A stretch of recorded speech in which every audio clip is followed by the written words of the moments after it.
Negative positive എന്നുള്ള ഒരു ഭയങ്കര ഇതിലൊന്നും എടുത്തില്ല.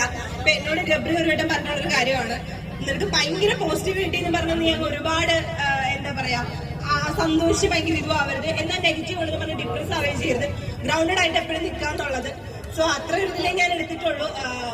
എന്താ നെഗറ്റീവില് ഭയങ്കര സങ്കടപ്പെടാനും നിന്നിട്ടില്ല, പോസിറ്റീവില് ഭയങ്കര സന്തോഷിക്കാനും നിന്നിട്ടില്ല. ഒരു മീഡിയം സ്റ്റേജിൽ അങ്ങനെ പോകുന്നു. ലൈഫിൽ ഒരു ബാലൻസ് കീപ്പ് ചെയ്യാൻ ആഗ്രഹിക്കുന്ന ഒരാളാണ് ഞാൻ. ഒരുപാട് സന്തോഷം ഉണ്ടായി കഴിഞ്ഞാൽ നമുക്ക് സന്തോഷത്തോട് മടുപ്പ് തോന്നും, വിഷമം മാത്രമായി കഴിഞ്ഞാൽ നമ്മൾ ഡിപ്രസ്ഡ് ആവും. അപ്പൊ രണ്ടിന്റെയും ഇടയിൽ ഒരു ബാലൻസിൽ ഒരു സന്തോഷം ഉണ്ടായി കഴിഞ്ഞാൽ ഒരു വിഷമം ഉണ്ടാവുന്നതിൽ നമുക്ക് പ്രത്യേകിച്ച് പ്രശ്നമൊന്നും ഉണ്ടാവില്ല എന്ന് വിശ്വസിക്കുന്ന ഒരാളാണ് ഞാൻ. പിന്നെ എന്തെങ്കിലും ആത്മാർത്ഥമായിട്ട് നമ്മൾ ആർക്കെങ്കിലും എന്തെങ്കിലും ചെയ്തു കൊടുത്തിട്ടുണ്ടെങ്കിൽ ദൈവം ഏതെങ്കിലും ഒരു അവസരത്തിൽ ഉറപ്പായിട്ടും നമുക്ക് നല്ലത് തന്നെ തിരിച്ചു തരും എന്ന് വിശ്വസിക്കുന്ന ഒരാൾ കൂടിയാണ് ഞാൻ. അപ്പോൾ നെഗറ്റീവ് ഉണ്ടായിട്ടുണ്ടെങ്കിലും ഒരു ഇറക്കം കഴിയുമ്പോൾ ഒരു കയറ്റം എന്തായാലും വരും. അപ്പോൾ ആ കയറ്റത്തിലാണ് ഇന്ന് ഞങ്ങൾ ഇവിടെ നിൽക്കുന്നത്. അപ്പോൾ ആ ഒരു അവസരത്തിൽ ഈ കയറ്റത്തിനെ കുറിച്ച് ഒരുപാട് സന്തോഷമുണ്ട്. ബിഗ് ബോസിൽ പോയതിനു ശേഷം ഞാൻ ഒന്നും കൂടെ ഒന്ന് സ്ട്രോങ് ആയി എന്ന് വേണമെങ്കിൽ പറയാം. ബോൾഡായി. ബിഗ് ബോസിൽ ഇപ്പൊ ഞാൻ പോവാൻ നേരത്ത് ഞാൻ നമുക്കിപ്പോ ഓൾറെഡി നമുക്ക് കുറെ ലൈഫ് എക്സ്പീരിയൻസ് ഒക്കെ കാണും.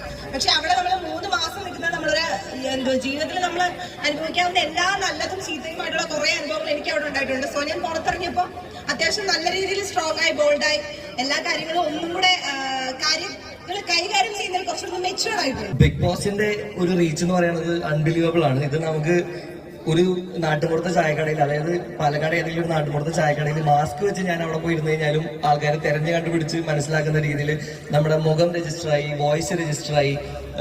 അപ്പോൾ അങ്ങനെ ഒരു ഇതിൽ നമുക്ക് ആ ഒരു റെക്കഗ്നിഷൻ ആണ് ഏറ്റവും വലിയ ഡിഫറൻസ് ആയിട്ട് എനിക്ക് ബിഗ് ബോസിന് തോന്നിയിട്ടുള്ളത്.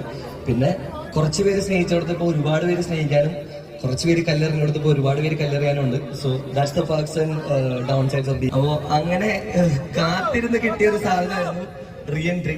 55ാമത്തെ ദിവസം ഞാൻ ഇറങ്ങിയതിന് ശേഷം എല്ലാ ദിവസവും ഞാൻ എപ്പിസോഡുകൾ കാണും. ലൈവ് അധികം കാണാറില്ല. എപ്പിസോഡ് കാണുന്ന സമയത്ത് ജാസ്മിൻ ഇങ്ങനെ നോക്കിയിരിക്കും, ഓരോരുത്തർ വരുന്നതും നോക്കിയിരിക്കുന്നതൊക്കെ ഞാൻ കണ്ടിട്ടുണ്ട്. അതുകൊണ്ടാണ് കുറച്ച് സ്പെഷ്യൽ ആയിക്കോട്ടെന്ന് വിചാരിച്ചിട്ട് അത്രയും എഫേർട്ട് എടുത്ത് റീ എൻട്രി ചെയ്തത്. റീ എൻട്രിയുടെ സമയത്ത് ആ ഒരു ഫസ്റ്റ് മൊമെന്റ് ഓഫ് എന്താ പറയാ seeing each other was very special for me. അപ്പോൾ അത് തന്നെയായിരുന്നു എനിക്ക് ഏറ്റവും സ്പെഷ്യൽ ആയിട്ടുള്ള മൊമെന്റ്സ് പറഞ്ഞാൽ. പിന്നെ അതുപോലെ തന്നെ സ്റ്റേജിൽ ഫിനാലയിൽ ടോപ്പ് 3 ജാസ്മിൻ നിൽക്കുന്ന ആ ഒരു image is also very special for me. So അല്ല, എനിക്ക് റീ എൻട്രി ആയിരുന്നു ഏറ്റവും സ്പെഷ്യൽ ആയിട്ടുണ്ടായിരുന്നത്. ഇവൻ പറഞ്ഞ പോലെ ഞാൻ ഓരോരുത്തർ വരാൻ നേരത്തെ ഞാൻ പോയി നോക്കും, ഇവനാണോ ഇവരല്ല, ഒന്നിലും ഇവരല്ല.